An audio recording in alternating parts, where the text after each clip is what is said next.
You rejected the Rohit idea without hearing it. I'm tired of men's solutions. He was answering, yeah. Mansplaining, answering, same thing. They always think they know better. You can't judge the whole team by gender. I absolutely can. Women work harder. This Hey, attitude divide the take whole a team. moment. Let it. Have you Men ever need heard some someone discomfort. say, I am feminist, and then act completely opposite to it? Yeah, awkward, right? It's like using feminism as a shield, not a movement, or twisting it to win arguments instead of building equality. And honestly, that's where confusion begins.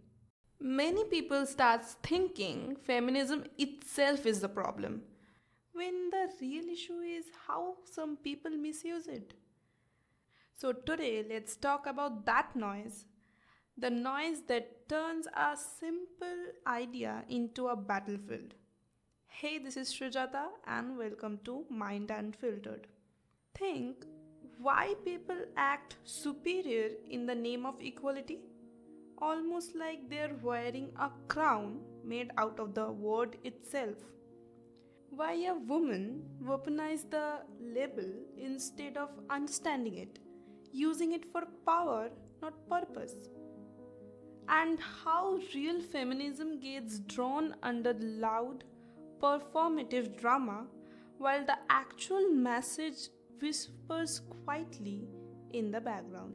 But before we point out fingers, let's go back to basics.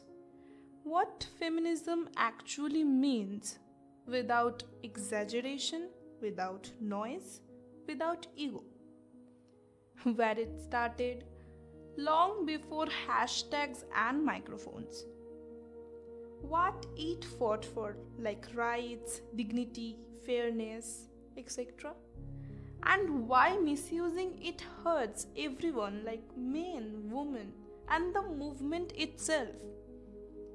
Because equality is not just a weapon, it's a conversation. It's a slow, steady, and a build on respect. Let's start clean. No drama, no social media noise. Feminism in its simple form means equal rights, equal opportunities, equal respect for men and women.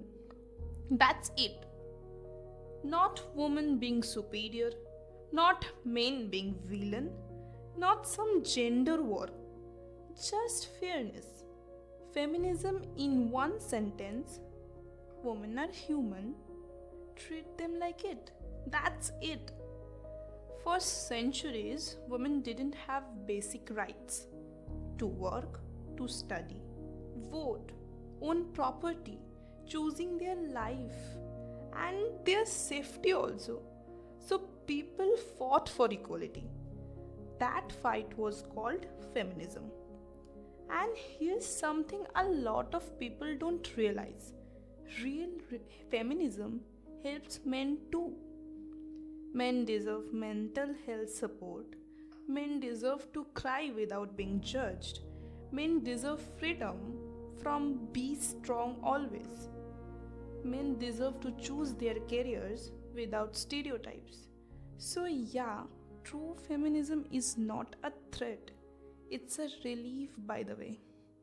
Somewhere along the way, the idea of equality got replaced with a competition. One gender trying to win over other instead of working together, helping together. And if we are being honest, some women have learned how to exploit that space.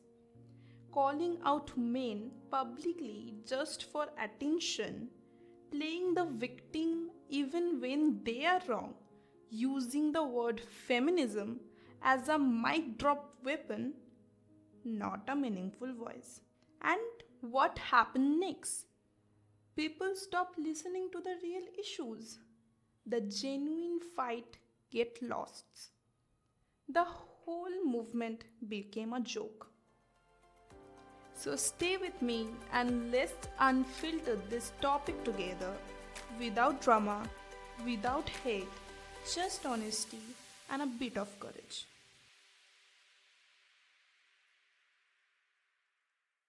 We call it old school, traditional way of thinking. I think I call it the normal way of thinking. It's just feminism a little bit.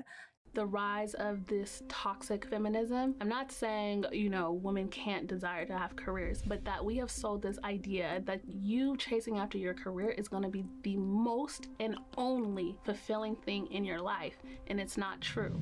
And ever since in high school, I wanted to prove to men that I can beat them. So when I graduated high school and college, I opened up my salon. We do very well. I've made millions of dollars. My people and my work that work at the salon, they do very well for themselves. I drive a nice car, I have a nice house, I have money, I have millions. I don't worry about any of that stuff. You know what decision I made last night? I said, what's that? She says, I want a husband. I no longer want to compete with men. Isn't the best thing about it that you can identify as a feminist and feel like one without actually doing anything about it? On the inside. That's Indian feminism. We identify and fuck off. It's feminism, not the Gymkhana Club. You don't need a membership card. Advocate for women's rights. I also want girls to go to school. I also believe in all these things. However, when feminism becomes radical, which is what has happened in the last 15 to 20 years, it's dangerous for the society.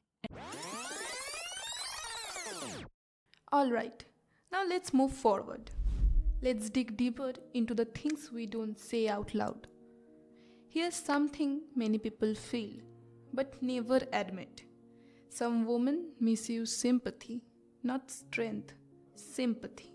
A small issue becomes a dramatic story. A small disagreement becomes a gender attack. A personal mistake becomes patriarchy's fault. And people around them, they walk on eggshells, scared to correct, scared to question, and to breathe wrong. Because one level can ruin anyone. One word, one accusation. And that power, that's dangerous. Not empowering, that's really dangerous. See, real equality doesn't silence others. It creates space for everyone. Now let's talk about friendship. Yes, friendship. Toxic feminism affects that too. Imagine a friend group. One girl has one issue with a guy. Suddenly the whole group is like taking the side of her. No facts, no context, just blind loyalty. If someone asks a question, they are supporting the man against the woman. They are part of the problem. This is the real picture. And slowly, genuine friendships break. Truth becomes optional. Drama becomes default. Here's the ugly part. Some people enjoy this. They enjoy the control. They enjoy the attention. They enjoy being the victim leader.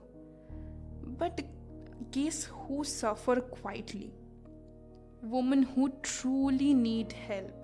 Their voices get drowned under fake noise. Their pain gets lost. And that is the real tragedy. Let's shift to dating and relationship now. Because this part is wild. Trust me. Some people want equality outside, but royalty inside the relationship. They want freedom, no responsibilities, but they want independence, but without any accountability. They want respect, but no compromise. Everything becomes a test. Everything is, if he fails this, he's trash. My way or break up. And then she calls herself strong. But that's not strength. That's fear distinguished as power. So strength is balance, understanding, and choosing teamwork over ego. Now let's talk about something even heavier. False accusations. Yes, we must address it carefully and respectfully because it's a little sensitive issue. It is rare, but it do exist and it happens. So it could destroy lives. A man loses his job, his friends go silent, his reputation can collapse. Even if he is innocent, the strain remains. And guess what? This makes people doubt real cases. That damages survivors. It scares victims from coming forward. This is why misuse is dangerous. It weakens real justice. It creates fear instead of safety. Okay, now breathe. Let's slow down. Because I want to ask you something real. Why does misuse happen at all? It's not because women are bad, men are good. It's because humans are flawed. All of us. Every gender. Some people use whatever power they have, use money, status, gender, sympathy, or silence. It's human nature, not female nature, not a male. This is why we need balance, not battle. Not team men, women, just a team humans. Let's also talk about social media influence, because trust me, that platform has confused half of the world. Everyone wants to sound woke, everyone wants to look aware, but awareness without understanding? Yeah, that's just noise with a good filter. People copy sentences from Instagram, use fancy terms, speak in hashtags, and forget the actual meaning. Empowerment became an aesthetic, not a practice. Let's get into something lighter, but still important. Everyday behavior. Tiny things like expecting social treatment, using gender to avoid responsibility, demanding respect but giving none, like using my trauma to shut down the conversation. See, trauma deserves care, but not manipulation. Another angle we should talk that miscommunication. Most gender fights don't come from hate, they came from misunderstanding. A man says something casually, a woman hears something else. A woman says something casually, man interpret it something else. So then assumptions explode, then insecurities attack, then egos respond, and suddenly it becomes a gender war. But all it needed was one honest sentence, one pause, one "what did you mean?" Now, something important. Real equality feels calm, not chaotic. It feels like warm hugs, not aggressive. It feels balanced, not loud. It's something feels like a battle. It's not equality. It's a ego wearing equality's clothes. And ego always shows. Always. Before we close, I want to leave you with something simple, something real. You don't become strong by tearing other down. You don't become equal by blaming one gender. You don't become empowered by playing the victim card.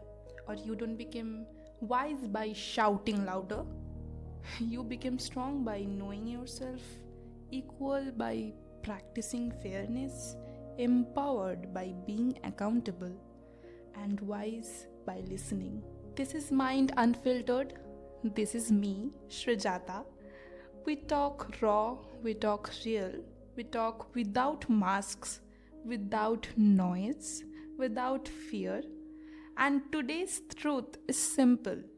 If equality becomes superiority, it stops being equality. Choose clarity, choose balance, choose respect and growth, and most importantly, choose humanity. That's all for today, and meet you in the next episode. Goodbye.